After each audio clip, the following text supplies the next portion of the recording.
Boa noite aos irmãos, também a todos que estão nos acompanhando pela internet.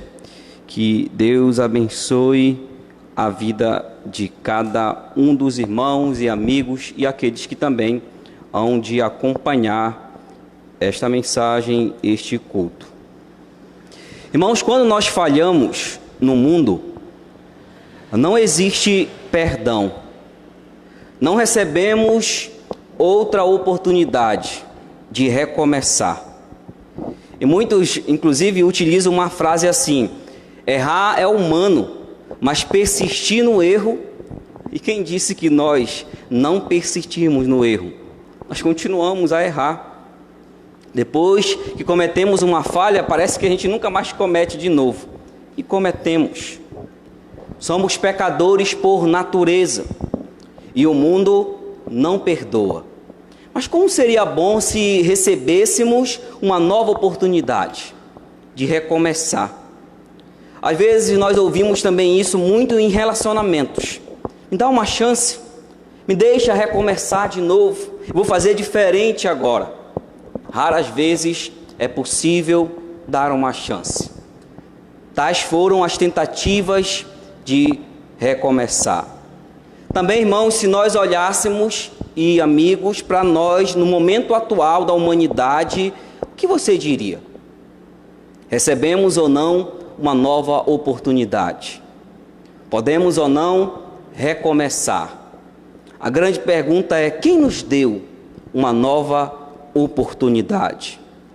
Deus está dando à humanidade uma nova oportunidade, a cada um de fazermos diferente.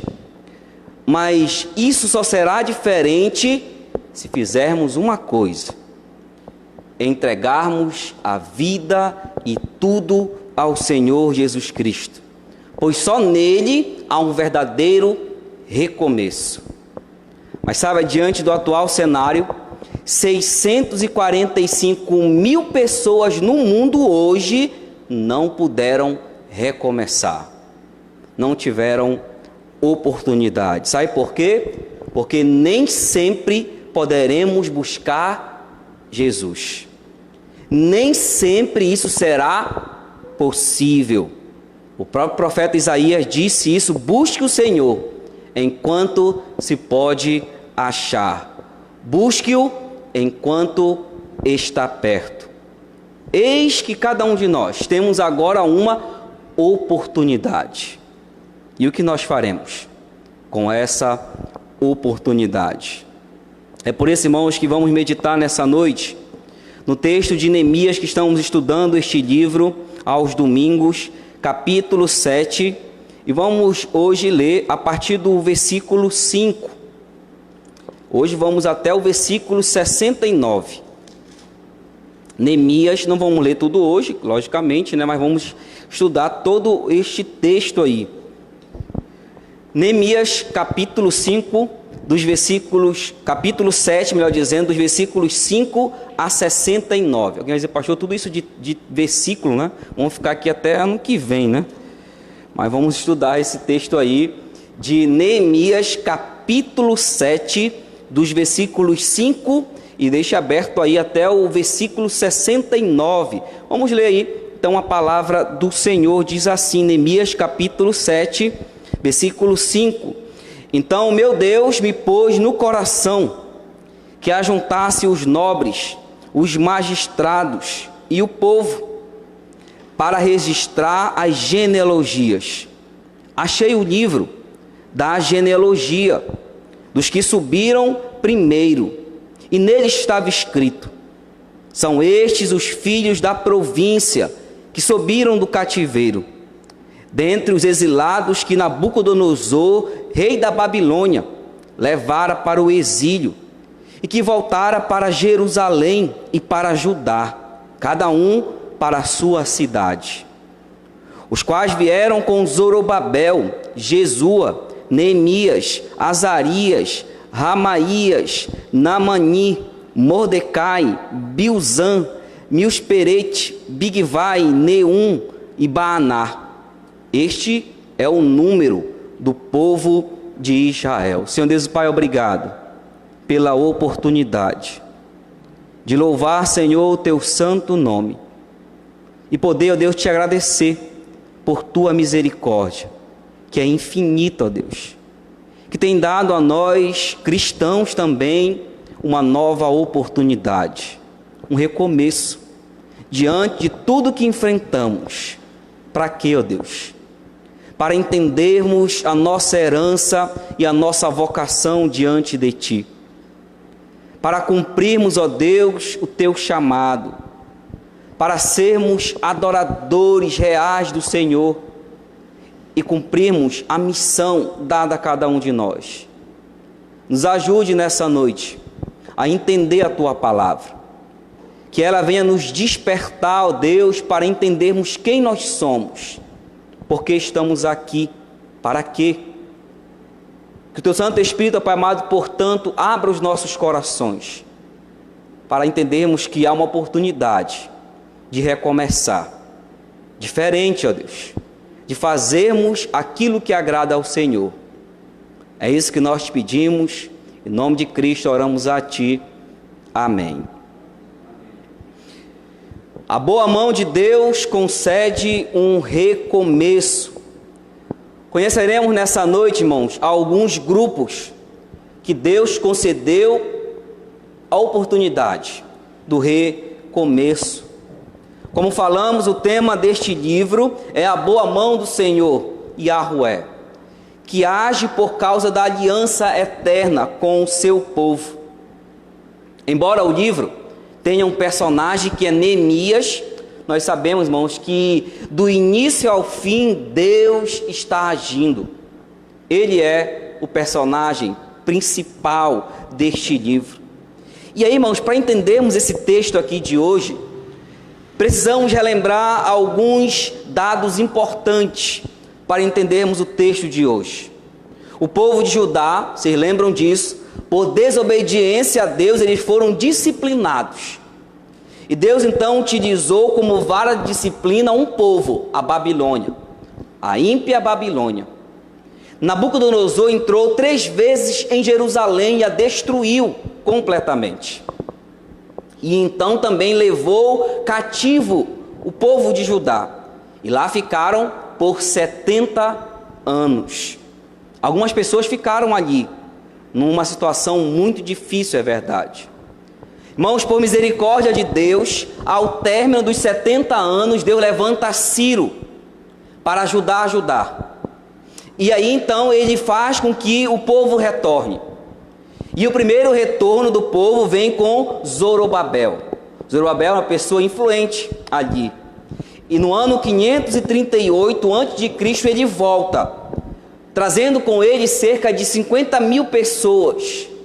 O objetivo era reconstruir o templo, e ele fez isso. Ciro enviou Zorobabel, foi o primeiro retorno. O segundo retorno foi com Esdras, já enviado por Artaxerxes em 458 a.C. Cerca, irmão, de 80 anos depois que Zorobabel veio. Um bom tempo. Esdras voltou com cerca de 1.800 pessoas para a sua terra. O objetivo de Esdras foi ensinar a lei, visto ser um sacerdote e também escriba. Ele ensinou a lei. E o último retorno foi com Neemias, que é o nosso livro, em 444 a.C., cerca de 13 anos depois que Esdras voltou. O objetivo de Neemias, irmãos, a sua missão era reconstruir os muros de Jerusalém. E ele trouxe consigo uma grande comitiva real. Neemias, então, faz o trabalho. Com 52 dias, por intervenção de Deus, Neemias repara os muros de Jerusalém. Ele reconstruiu, ele fez aquilo que Deus colocara no seu coração, cada um nas respectivas funções. Percebo aqui que toda a história vemos a boa mão de Deus, trazendo o seu povo para a terra num ato de misericórdia. também de fidelidade à aliança que ele firmou com o seu povo. São os atributos, o caráter de Deus sendo expressado por meio desses atos. Perceba, irmãos, que Deus então, ao trazer esse povo de volta, que foi levado cativo por 70 anos, está dando a eles agora uma nova oportunidade. Uma oportunidade de ser aquilo que eles se desviaram. Eles foram para o cativeiro porque estavam desobedecendo a Deus. E agora era a hora de reconstruir não somente os muros, mas a própria relação com Deus. Então Deus faz isso. E o primeiro grupo, irmãos, que vamos ver aí, que retorna, e que Esdras e Neemias registraram, está aí no versículo de número 5 a 7, diz aí a palavra de Deus em Neemias capítulo 7.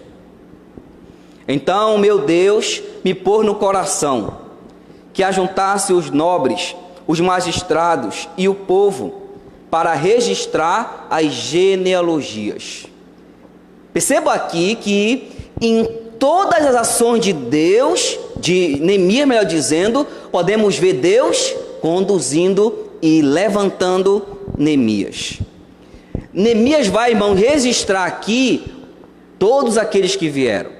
E quem é que faz isso? Deus. Deus coloca isso no coração de Neemias. Agora, por que era importante fazer este registro? Irmão, notem que o povo volta e volta pessoas diferentes com eles. Foi 70 anos num país diferente, pagão. E ali muitos criaram outros laços. Inclusive, alguns perderam a sua própria identidade. Perceba que naquela época, quando um reino derrotava o outro, ele misturava as pessoas cativas com outros povos, a fim de que eles perdessem a cultura, perdessem a sua identidade, inclusive perdessem a adoração e o temor ao Deus que eles serviam. Então o objetivo de Neemias é registrar aqui o resgate que Deus fez desse povo e mantê-los ainda como povo de Deus, sem que houvesse a mistura. E por isso ele registra, isso é um recomeço que Deus está fazendo aqui. E chama muita atenção, irmãos, que o primeiro grupo aí, que é chamado, são os líderes israelitas. Eis que Deus me pôs no coração. E perceba aí que ele acha um livro da genealogia. Esse livro foi registrado, sabe por quem? Por Esdras, no capítulo 2 de Esdras. Esdras registra esses nomes aqui, essas genealogias. Ele faz isso. Existe uma diferença, é verdade, entre o que Neemias vai registrar aqui e o que Esdras registrou. E há algumas explicações para isso. Primeiro, houve uma diferença de tempo entre Esdras e Neemias, 13 anos, mais ou menos. E também, irmãos, quando Esdras registra aquelas genealogias, ele faz um registro das pessoas que tinham vontade de voltar. Neemias registra as pessoas que realmente voltaram e que estavam ali. Por isso, algumas diferenças. Olha o nome, irmão, das pessoas que voltaram. Versículo 6. São estes os filhos da província que subiram do cativeiro, dentre os exilados que Nabucodonosor, rei da Babilônia, levara para o exílio, e que voltaram para Jerusalém e para Judá, cada um para a sua cidade. Aí vem os nomes, os quais vieram com Zorobabel, Jesua, Neemias, Azarias, Raamias, Naamani, Mordecai, Bilzan, Misperete, Bigvai, Neum e Baaná. Sabe quantas pessoas são aqui? Que ele registra primeiramente os líderes? São 12 pessoas. Você pergunta, pastor, por que 12, né? Isso é significativo, irmãos. As 12 pessoas aqui, a ideia que Neemias traz aqui, irmãos, é de os representantes de quem? Das 12 tribos de Israel. Os cabeças, os líderes ali. Eles provavelmente eram os anciãos e voltaram com Zorobabel para instruir Zorobabel a reconstruir a cidade e reconstruir a própria conduta do povo em relação a Deus. Eles eram conselheiros, líderes, que Deus preservou de cada tribo para voltar e recomeçar. É a parte viva, irmão, de Israel, que está aqui, para um novo começo. O povo de Deus. Aonde? Na cidade de Deus. Para recomeçar. 12 homens. Na lista de Esdras, irmão, no capítulo 2, são 11. Na de Neemias, 12, porque ele está fazendo esta ligação. Portanto, não era um mero fragmento de um povo que restou, mas sim uma incorporação do povo de Israel, os herdeiros conjunto das promessas de Deus, que agora recebem aqui a confirmação. Esdras capítulo 8, versículo 35 vai dizer que esses 12 aqui ofereceram 12 novilhos por todo Israel. Então o número não era algo que não deveríamos prestar atenção. Tinha um significado. As 12 tribos de Israel. Era a consciência da nação que Deus estava trazendo de volta. O grupo dos israelitas. O primeiro nome que aparece aí, irmão, chama atenção, é Zorobabel. Quem era Zorobabel, irmão? Zorobabel liderou o primeiro retorno. Ele voltou com cerca de 50 mil pessoas. E sabe, Zorobabel, ele fazia parte da linhagem de Davi, o rei Davi, por meio de Jeoaquim, 1 Crônicas 13:17. E aí permanecia na linhagem messiânica. Pastor, o que isso tem a ver conosco? Se você for ler, irmãos, em Mateus e também em Lucas, na genealogia de Mateus e em Lucas, quem é que aparece lá? Zorobabel. Aparece na genealogia do Senhor Jesus Cristo. Sabe por quê? Porque ele é o descendente de Davi, o rei eterno, o rei para sempre. Por isso a importância desse nome também aqui, nessa lista que Neemias faz. Então está aí a linhagem messiânica real, Cristo Jesus, o rei eterno. Mas um outro nome que chama atenção também aí, irmãos, é logo depois de Zorobabel, os quais vieram com Zorobabel e Jesua. Quem era Jesua? Era o sumo sacerdote do primeiro retorno, cujo nome significa o Senhor salva. Ele é chamado no livro do profeta Ageu de Josué, capítulo 1, versículo 1. Ele veio da linhagem de Levi, Arão e Eleazar e Finéias. Logo pertencia legalmente à linhagem dos sumos sacerdotes. Quando Zacarias, irmãos, o profeta Zacarias, olha essa configuração, esses dois líderes, Zorobabel, o líder político, e Jesua, o líder religioso, ele diz o seguinte sobre isso, lá em Zacarias 6, versículo 11 e 13. Eis aí um homem cujo nome é o renovo. Ele olhava para essas duas lideranças e dizia: este é o antegozo do regime perfeito que há de vir em uma única pessoa. Quem é ela? Jesus Cristo. O rei, por meio de Zorobabel, na linhagem, né? E também Jesua, o sumo sacerdote. Cristo é o sumo sacerdote perfeito. Nele, Zacarias observa isso, está unido os dois. O rei e também o sumo sacerdote perfeito. 12 homens na linhagem do povo de Israel, que Neemias foi levado por Deus a registrar aqui. Irmãos, o nome também que aparece é Neemias e Mordecai. Não vamos confundir com o Neemias do livro, nem também Mordecai, lá o personagem do livro de Esther. Não tem nada a ver com esses dois personagens que aparecem aqui, que são mais conhecidos. Então temos aí o primeiro grupo. Mesmo diante de mortes, de guerras, Deus preservou os líderes israelitas, representantes de Israel, e concedeu a eles um novo começo, porque Deus é misericordioso, fiel, soberano, e empregou a sua mão em favor deles. O segundo grupo que vai aparecer aí, está no versículo 7, parte B, e o versículo 8, diz aí: este é o número dos homens do povo de Israel. Versículo 8: foram os filhos de Parós 2.172, os filhos de Cefatias 372, e assim vai até o versículo 38. Qual é esse registro agora, irmãos? São as famílias israelitas. Aparece primeiro quem? Os líderes, as 12 tribos representantes. Em segundo lugar aparece quem? As famílias. A família é a base da sociedade. A família é a base da igreja. Quando famílias servem a Deus, a igreja tem saúde.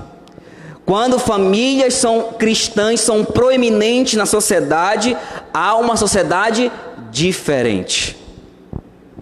Agora, quando as famílias estão desfaceladas, irmãos, na sociedade, na igreja, temos dificuldades, tanto na sociedade quanto na igreja. E o registro aqui das famílias não é à toa. Elas são conhecidas aqui como clã, ou pelo o nome do seu ancestral, ou pelo lugar, a cidade, nativas tradicionais que eles eram. Neemias registra isso aqui. As famílias que voltaram para a sua terra para servir a Deus. É muito interessante isso. Veremos mais na frente que essas famílias tinham ligações com pessoas que até pensavam que pertenciam ao grupo, mas não pertenciam. Alguns lá na frente vão mostrar que eram pessoas que não tinham uma linhagem com o povo de Israel, eram anônimos. Isso era a pior coisa para um israelita, não saber qual é a sua descendência. Então temos o registro aqui das famílias, e Deus traz famílias para reconstruir essa comunidade, para reconstruir novamente esta nação, este povo. A importância de famílias estruturadas. O recomeço na família. O recomeço com famílias que temem ao Senhor. O recomeço com filhos, irmãos, que foram ensinados no caminho de Deus. Muito importante isso. Uma família será diferente se alia a Deus. Uma sociedade será diferente se alia a pessoas que temem a Deus, que vêm de uma família onde há o temor ao Senhor. São marcas indispensáveis. Olhe comigo aí no versículo 38, falando ainda dessas famílias. Os filhos de Senaá, 3.930. Esse aqui era o maior grupo que há das famílias. É o maior registro aqui. Diz o texto aí que eles eram originários de Senaá. Mas essa localização aí continua sendo um mistério. Não se sabe ainda onde era de fato este lugar. Mas procurando entender este nome aí, esse nome vai significar no hebraico os odiados. A maioria dos estudiosos acredita que não se refere este nome a uma localização, mas uma classificação de uma grande família. Sabe qual era a família aqui? Muito provavelmente as classes mais inferiores da sociedade judaica. Deus traz, irmãos, estas famílias que pareciam ser insignificantes. As famílias de menor condições estão aqui com o maior número que voltaram. Esta família aqui. Mas você vai perceber que este grupo aqui, que era o maior grupo, lá no capítulo 3, versículo 3, sabe o que estão fazendo? trabalhando na obra de Deus. Eles estão ajudando a reconstruir os muros. Famílias que pareciam ser insignificantes, mas estavam servindo a Deus com temor ali, mesmo não tendo muitos recursos. Os odiados, era assim o significado deste nome aí, Senaá. Através de famílias tementes a Deus, podemos construir uma comunidade melhor, uma sociedade melhor. Através de filhos educados em Jesus, podemos melhorar uma sociedade. O que nós vemos aqui?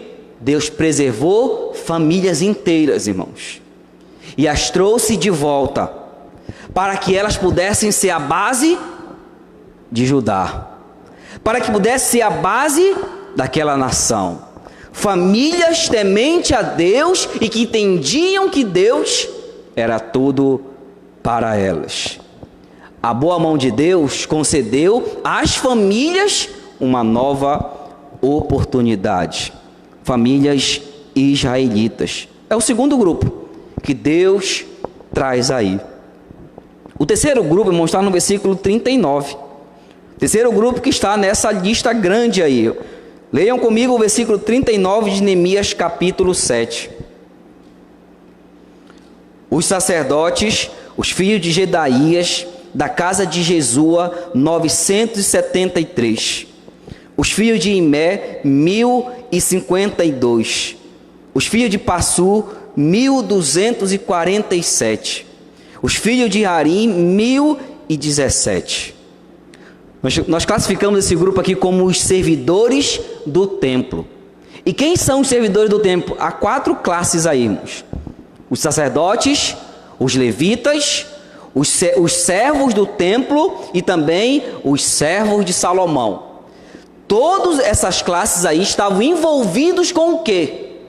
Com o culto e adoração a Deus, com o cuidado do templo, com o oferecimento dos sacrifícios a Deus, com a liturgia do culto, com os cânticos, com a portaria do templo, com todos os cuidados necessários para quê? Para Deus ser adorado. Era um grupo grande também aqui, irmãos. Sabe por que eles voltam? Porque há uma preocupação de Deus, importante entendermos isso aqui. Irmãos, é importante ter segurança numa comunidade, como foi os muros objetivo aqui, é importante. É importante cuidar das famílias, é importante cuidar. Mas acima de tudo é importante que cuide do quê? Do lado espiritual, do aspecto espiritual. E aqui está isso. O cuidado com o culto do Senhor, com o templo. O cuidado com a adoração a Deus. Porque não adianta eu alicerçar minha vida nos outros aspectos sociais, do trabalho, objetivos e outras coisas mais, se eu esquecer do principal, o aspecto espiritual, a minha vida com Deus, a adoração, o culto que eu devo prestar a Deus, não somente no templo, mas a minha vida toda. E por isso estão aí esses homens, que eram servidores do templo. Irmão, note aí que primeiro o sacerdote, do versículo 39 a 42, eles somam aí um total de 4.289 pessoas. Cerca de 10% do total que voltaram são os sacerdotes. E isso é significativo, porque eles eram responsáveis de levar a oferta a Deus no santuário. O povo trazia as ofertas e eles levavam a Deus. Para que isso? Para que o povo mantivesse comunhão com Deus. E Deus deu mandamento para esses homens aí, irmãos, mandamentos perpétuos. Mandamentos que dizem respeito à vida e o ministério deles. Como eles deveriam viver e como eles deveriam servir a Deus. Inclusive lá até a roupa que eles vestiam, foi Deus que estabeleceu cada detalhe da roupa que eles deveriam vestir. Estou dizendo que a gente deve fazer o mesmo aqui, né? mas que deve haver o cuidado com a nossa vestimenta. Logicamente, é o princípio, né? Mas Deus detalhou tanto a vida deles, como deveriam viver, quanto o serviço que deveriam prestar e como deveriam prestar ao Senhor, os sacerdotes. E percebe, irmãos, que Davi organizou esse grupo aqui de sacerdotes, não esse aqui, mas o grupo, em 24 grupos de famílias que deveriam servir a Deus nos vários serviços prestados no templo. Sabe quantos voltaram, irmão, desses 24 grupos que Neemias registra aqui? 4 grupos apenas voltaram. E esses 4 grupos trabalham e conseguem preencher as 24 funções que Davi havia estabelecido. Eles preenchem. Os serviços foram redistribuídos a esses 4 grupos aqui. Serviço de 24 grupos distribuído a esses 4. Deus preservou esses homens. Para quê? Para cuidar do templo, do oferecimento das ofertas. Mas também, irmãos, como servidores do templo, nós temos ainda os levitas. Olha o versículo 43. Os levitas, os filhos de Jesua, de Cadmiel, dos filhos de Rodeva, 74. Os cantores, filhos de Asaf, 148. Os porteiros, os filhos de Salum, os filhos de Ater, os filhos de Talmon. Note aí que os levitas são quem? Foram pessoas separadas por Deus para auxiliarem diariamente quem? Os sacerdotes no santuário. No lugar dos primogênitos, que era direito de Deus, Deus consagrou quem, irmãos? Os levitas, para lhe servir no santuário. Além de ajudar nas ofertas de sacrifícios também, que eram trazidos para oferecer a Deus, os levitas, diz o texto, auxiliavam no culto, como? Cantando, com a liturgia, os cantores, os porteiros e os serviços no santuário. É claro que, irmão, não vamos pensar, se eu canto na igreja, sou um levita. Não estamos trazendo as características judaicas para a igreja hoje, não. Né? Não existe mais levitas. Nós somos servos e na igreja servindo ao Senhor. Deus preservou esse grupo também, os levitas, e os trouxe de volta para quê? Para cuidarem do culto, dos sacrifícios, da liturgia, dos louvores a Deus, porque Deus é misericordioso, fiel, soberano e emprega pessoas. Temos ainda nos grupos dos servidores do templo, ainda, irmãos, servos do templo, versículo 46. Os servidores do templo, os filhos de Zia, os filhos de Razufa, os filhos de Taboote. Nota aí que temos agora os servidores do templo. Quem eram esses? Esses ajudavam quem? Os levitas, nas obras que eram necessárias para os serviços mais servis quanto ao templo. Talvez esses homens aí, irmãos, servos do templo, fossem prisioneiros de guerras, das várias guerras que Israel teve, ou ainda imigrantes, ou talvez gibeonitas, que formavam uma força-tarefa no auxílio daquilo que era preciso para a realização dos cultos, dos sacrifícios no templo. Por exemplo, obras pesadas como cortar madeira e tirar a água. Eles faziam estes serviços. Os cantores aí, irmãos, teriam um papel importante entre os levitas. Sabe por quê? Durante 70 anos, esse povo aqui não pôde cultuar a Deus coletivamente. Não havia louvores na Babilônia. Não havia como eles se reunirem para louvar a Deus e cultuar a Deus. Não havia isso. Não havia um lugar como havia em Jerusalém para eles adorarem a Deus. Por 70 anos ficaram sem este lugar. Mas agora podem cantar a Deus. Agora podem adorar a Deus. Agora podem servir a Deus. Agora podem prestar o culto que Deus é digno. Eles estão tendo uma nova oportunidade. É interessante também notar que muitos desses servos aí eram gentios e quiseram voltar. Não eram israelitas de nascença.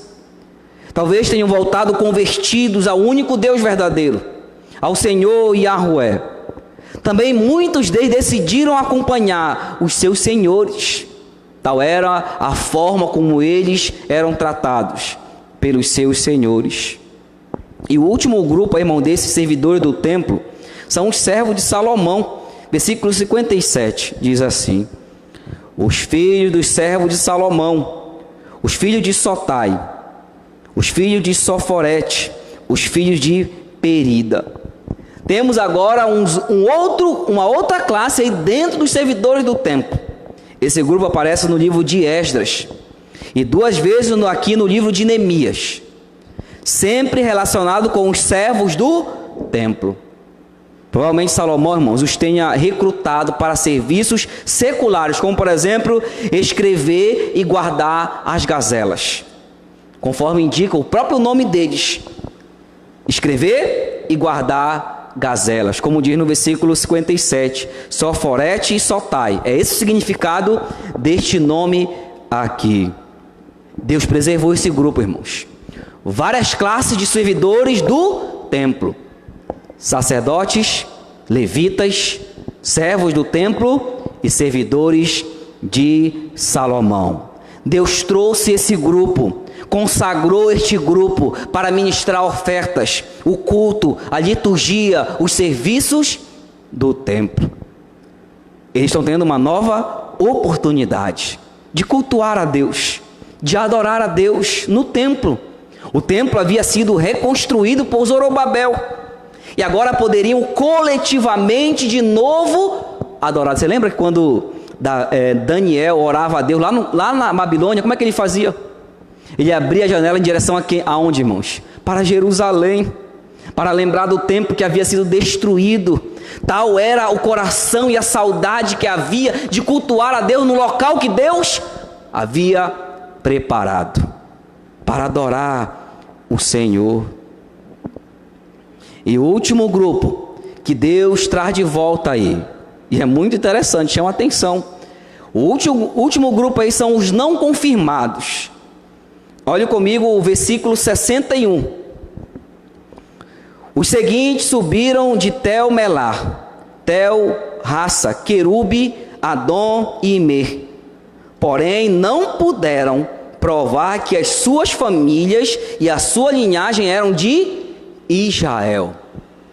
Irmão, nós temos aqui por fim um grupo que não tiveram confirmação de suas alegações, dizendo assim: olha, eu sou de Israel. Dizendo, não tem prova.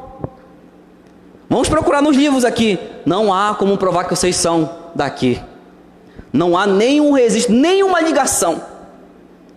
Primeiro, pelo nascimento israelita, não havia nenhuma descendência desses homens aqui com nenhum israelita. Sabe por que era importante fazer genealogia? Fazer registro? Temos 2 importâncias aqui. Primeiro, para resolver reivindicações e bens imóveis. E segundo, para garantir que a comunidade restaurada tivesse uma descendência ininterrupta do Israel original. Quem é que está voltando aqui, irmãos? De Israel, o povo de Deus, para dar continuidade. Por que isso é importante?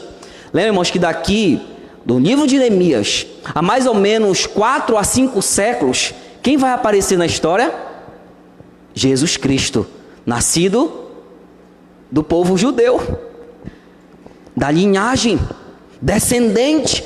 Tal era a promessa do Messias, que ele ia nascer de lá. É esse povo aqui que está construindo a história que Deus está levando eles a fazer, trazendo eles de volta. Diz o texto aí que eles não puderam comprovar as suas alegações. Eles não foram mandados de volta dali, irmãos. Mas Neemias cumpriu aqui Êxodo 12:48 e Números 14 e 15, que trataram eles como estrangeiros, incircuncisos, e fizeram parte ali do grupo. Todavia não poderiam alegar que eram um povo escolhido, mas agora faziam parte, estavam ali entre o povo de Deus. Um outro grupo que não foi os confirmados aí, irmãos, é o sacerdote. Interessante. Olha comigo o versículo de número 63. dos sacerdotes, os filhos de Rebaías, os filhos de Cós, os filhos de Basilai, o qual se casou com uma das filhas de Basilai, o Gileadita, e que foi chamado pelo nome dele. Irmãos, aqui, esses homens disseram: olha, nós somos da linhagem sacerdotal, mas não puderam comprovar. E aqui, irmãos, a situação foi mais apertada, porque conforme Números 16:40, diz o seguinte lá: nenhum estranho se chegue para acender incenso perante o Senhor. Irmãos, ainda estava viva na memória de todo israelita o quê? A ruína que sobreveio a Coré e ao seu grupo, que estavam ali e não fizeram conforme Deus queria, e receberam o castigo.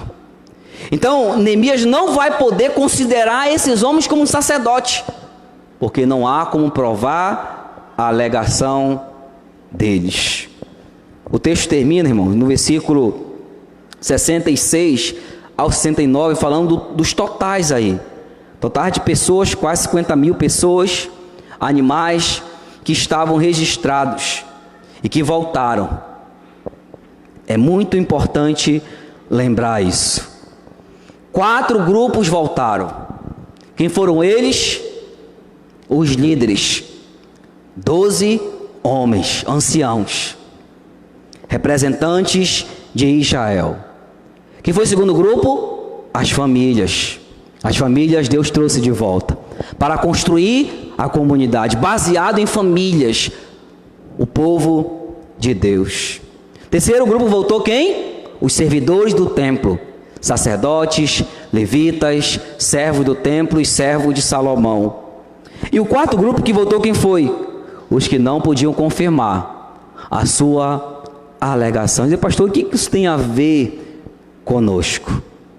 Podemos fazer algumas aplicações muito pertinentes à nossa realidade hoje.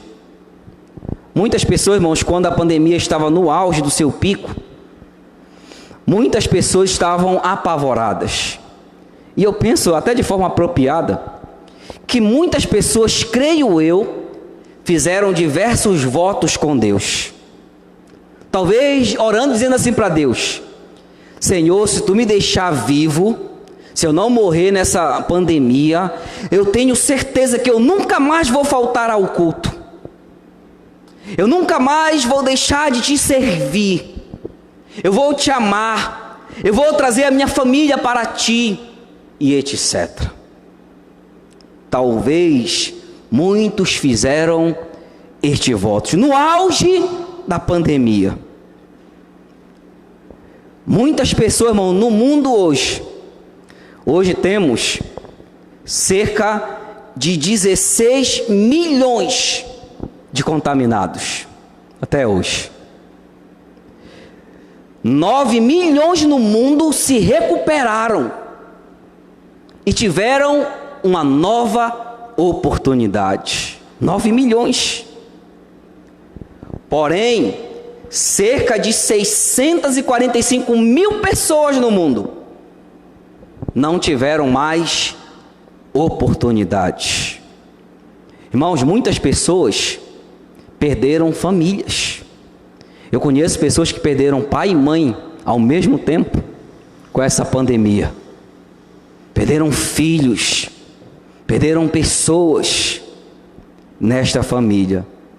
E se você que está me escutando aqui, você que está aqui nessa noite, Deus preservou a sua família, a sua vida, foi para que eu e você pudéssemos pegar esta oportunidade para fazermos diferente com as nossas vidas diante de Deus, para lhe adorar, para trazer a nossa família para o altar do Senhor, para sermos servos diferentes e não mais amarmos o mundo e o pecado tal como amamos antes da pandemia. E não adianta eu fazer votos de tolo, eu preciso mudar, porque é uma nova oportunidade que Deus está dando não somente ao mundo, mas a cada um de nós, seus servos. São lições que podemos tirar, irmãos, daqui. Porque sabe, quando esse povo volta, muitos morreram, muitos ficaram para trás, mas Deus traz aqui cerca de 50 mil pessoas para construir de novo uma nação que pudessem amar o Senhor. É o que Ele está fazendo conosco hoje. Eu poderia não estar aqui, você poderia não estar aqui, mas por que estamos aqui? Porque Deus nos concedeu uma oportunidade, um recomeço,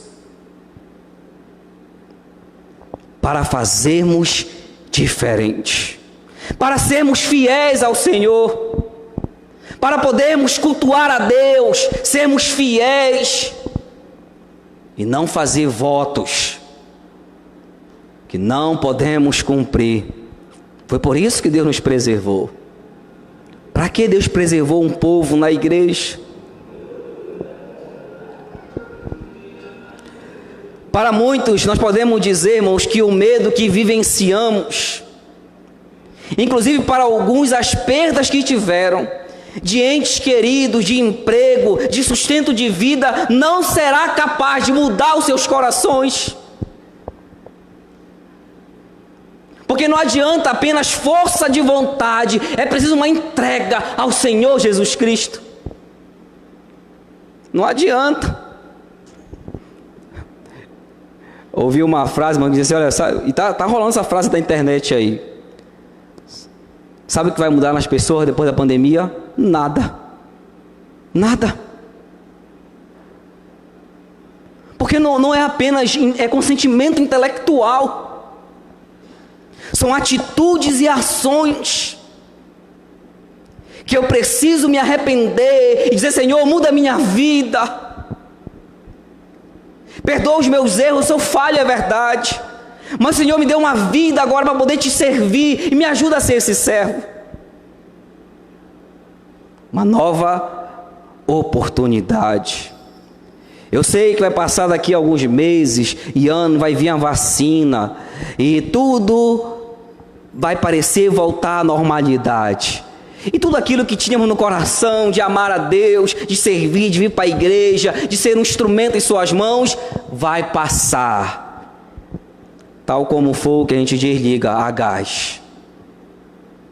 Porque foi apenas pensamentos e ideias motivadas por medo de perder a vida. Mas não por decisão de consagrar a vida ao Senhor, não por decisão de amar a Deus e derrubar os ídolos, tal como Ele fez aqui com o povo. Ele derrubou todos os ídolos deles, derrubar os nossos ídolos. Sabe, irmãos, há um ídolo nosso que é grande nas nossas vidas. Quem é, pastor? É você mesmo, sou eu mesmo.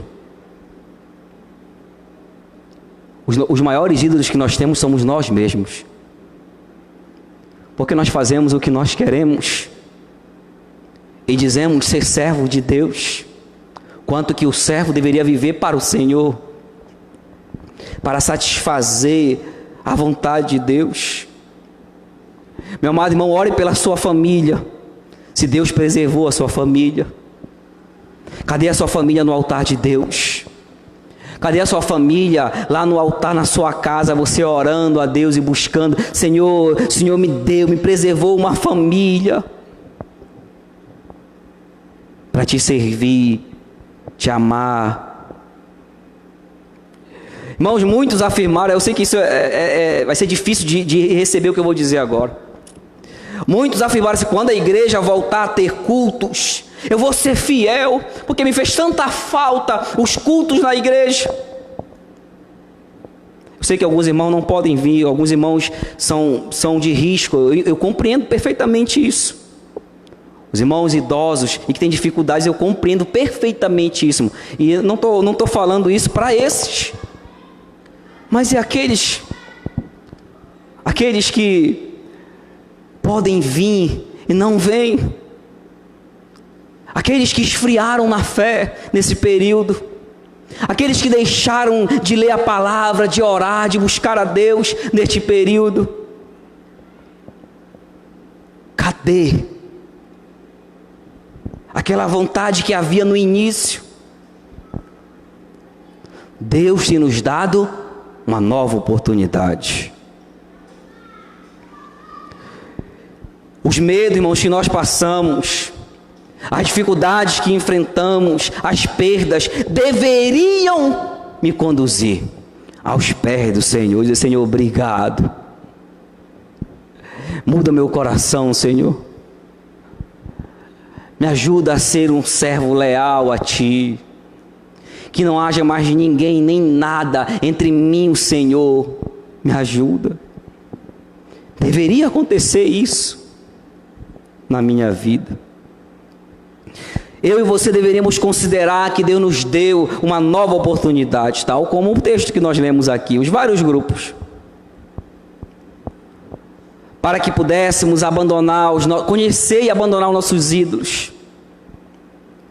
Deus nos tirou, irmãos, dessa situação que está passando, para que nós pudéssemos mudar, um recomeço, de ser uma pessoa melhor, de ser um cristão melhor, de ser um pai, uma mãe melhor, de ser um filho melhor. Isso só vai mudar quando eu entregar minha vida ao Senhor. Quando Cristo for a única pessoa que eu adoro e que sirvo. Vimos aqui que Deus é misericordioso. Ele concedeu um recomeço assim como a nós. Ele é misericordioso, é verdade. Ele concede oportunidades, mas a pergunta é: até quando Deus vai me conceder oportunidades de mudar? Até quando? Para toda a vida eu vou ter oportunidades? Não. Não é para toda a vida, não. O amanhã não pertence a ninguém. Vimos aqui que Deus é fiel. Ele tem uma aliança com o seu povo. Essa aliança é baseada nas suas próprias ações, no seu caráter. Ele nos enviou o Salvador para que nós pudéssemos estar aqui e lhe cultuar e lhe adorar. Vemos aí a soberania de Deus conduzindo todas as coisas, a história, as nossas vidas, a sua boa mão controlando todas as coisas. É interessante, irmãos, com aquele último grupo que nós falamos, os que não puderam comprovar que pertenciam ao grupo dos israelitas. Se eu dissesse para você assim, vamos supor que você chegasse agora na cidade de Deus, aí houvesse o porteiro lá, você chegasse lá e dissesse assim: como é que você vai provar que você pertence a essa família daqui, a família de Deus? O que eu iria falar? Qual seria a prova de que eu pertencia àquela família de Deus? Qual seria a prova? Tal como aquele grupo disse: não, nós pertencemos, mas cadê? Não tem registro de vocês aqui na família. Sabe o que isso me fez lembrar, irmãos? Um livro que a Bíblia fala. Qual é o livro? O livro da vida. O livro do Cordeiro, lá em Apocalipse 13:8, vai dizer o seguinte: que aqueles que não foram achados no livro da vida do Cordeiro foram para onde?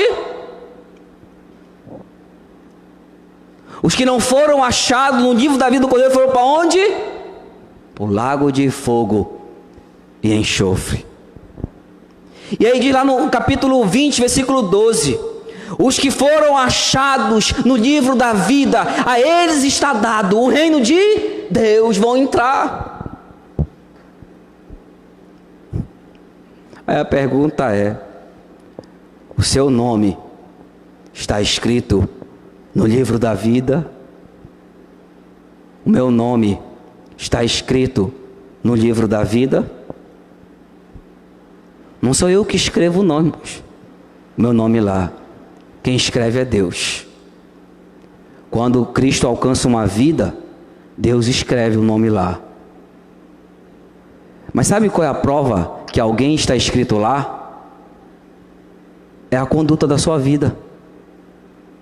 É a prova que Jesus encontrou aquela vida e mudou aquela vida. A conduta vai mostrar que ele pertence aos céus.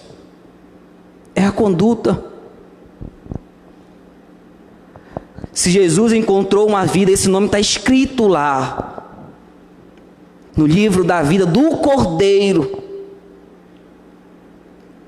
São as lições que podemos tirar desse texto aqui, irmãos.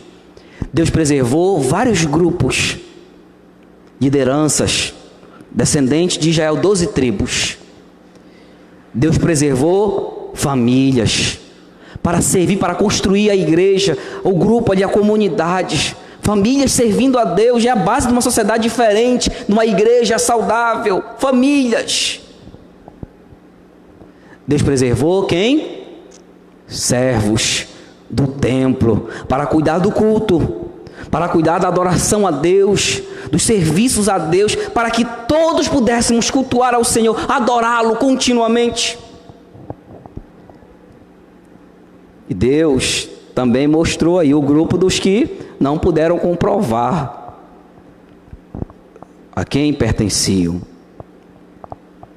Eis uma nova oportunidade, um recomeço.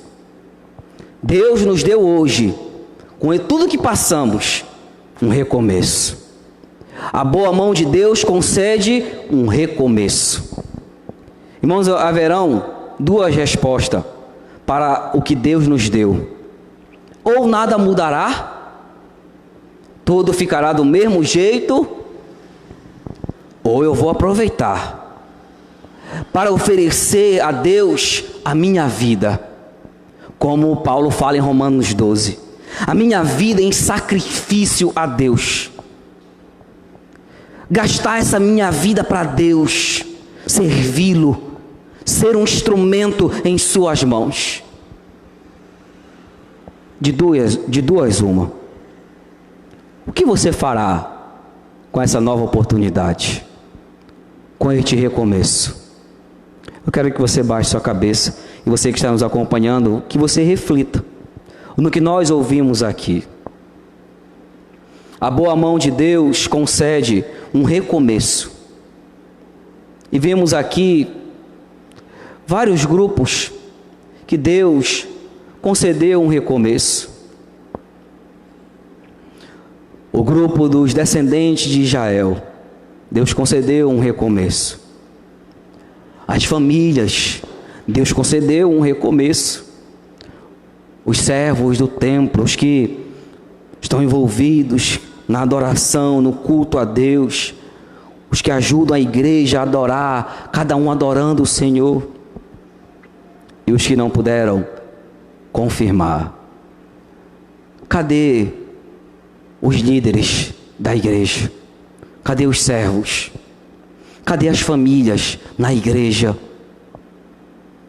Cadê os servos de Deus que receberam uma nova oportunidade, um começo? Eu quero que você, meu amado irmão que está ouvindo e que está aqui na igreja, reflita comigo. Se talvez você não foi um desses que durante o maior pico da pandemia disse: não, agora eu vou servir a Deus, agora se eu não morrer, eu vou agora amar a Deus. Aí passou tudo voltou como era antes. Deus quer falar com você, comigo, para que você possa consagrar sua vida. Senhor, me muda. Eu não quero ficar nas palavras, eu não quero ficar preso por medo, mas eu quero te amar de verdade, com a minha vida, com as minhas ações. Eu quero ser um servo fiel a Ti. Me ajude, Senhor. Eu sei que o Senhor concedeu a mim uma nova oportunidade, um recomeço, porque 641 mil pessoas não tiveram no mundo mais esta oportunidade, mas Deus a nós, Deus nos deu. Estamos aqui, as nossas famílias, para que pudéssemos ter esse recomeço da nossa vida com Deus, de consagração, de luta contra o pecado, de serviço a Deus, de amar, de oferecer tudo que somos e temos ao Senhor. Você pode, meu amado irmão, não vou pedir que ninguém levante a mão, você pode no seu coração dizer: Senhor, eu quero consagrar minha vida, no sentido de ser esse servo. Me ajude, Senhor, a ser esse servo fiel a Ti. Eu não quero ser mais aquele cristão inconstante, aquele cristão que é movido pelos momentos, mas eu quero ser um constante, Te amando sempre, lutando, Te servindo, tendo o Senhor como minha prioridade de vida. Você pode, você que está aqui, você que está nos ouvindo, pode. Senhor, me ajude a ser esse servo, porque o Senhor me deu uma oportunidade, um recomeço, de Te amar, de ser leal a Ti, de Te servir, de consagrar minha vida, tal como Paulo fala ali, sacrifício agradável a Deus. E você que está aqui, você que está nos ouvindo, você que vai ouvir depois essa mensagem, que ainda não entendeu que você precisa de Cristo Jesus, Deus concedeu uma oportunidade para você também, que não crê em Cristo, para que você possa entender os planos de Deus. Você precisa reconhecer que é um pecador e buscar o Senhor enquanto estamos tendo oportunidade. Senhor Deus Pai, obrigado pela Tua palavra, obrigado por esse texto aqui. Nos perdoe, Senhor, porque somos falhos. Te perdoe, ó Pai, nos alcance com misericórdia, porque certamente muitos de nós, ali naquele momento tão difícil, ó Deus, que enfrentamos, quando estávamos ali com muito medo de morrer, talvez fizemos votos a Ti, falamos tantas coisas boas, mas passou, melhorou a situação, e esquecemos, ó Deus, de Ti. Nos ajude, Senhor, a Te amar de verdade, com a conduta da nossa vida, ó Deus, Te obedecer, lutar contra o pecado, consagrar a nossa vida, viver, ó Deus, para Ti, ter o Senhor como prioridade, que a nossa maior missão seja o Senhor, nosso maior bem seja o Senhor, ó Pai. Nos ajude, abençoa os irmãos que estão aqui, ó Deus, que têm as suas lutas, seus desafios. Nos ajude, ó Deus, as nossas famílias, como ouvimos aqui, nova oportunidade, ó Deus, para trazer nossas famílias para Ti, para ouvir a Tua palavra, para entender os Teus planos, ó Pai. Ó Deus, os líderes da igreja, levanta, ó Deus, líderes, homens e mulheres, para Te servir, ó Pai. As famílias, os servos, nos ajude. Também, ó Pai amado, eu peço àqueles que não creem em Cristo ainda, não entenderam o propósito de tudo isso que aconteceu, é uma nova oportunidade, ó Deus. Abre esses corações para que compreendam e possam entender que necessitam, carecem de Cristo. É isso que nós te pedimos. Em nome dele nós oramos a Ti. Amém.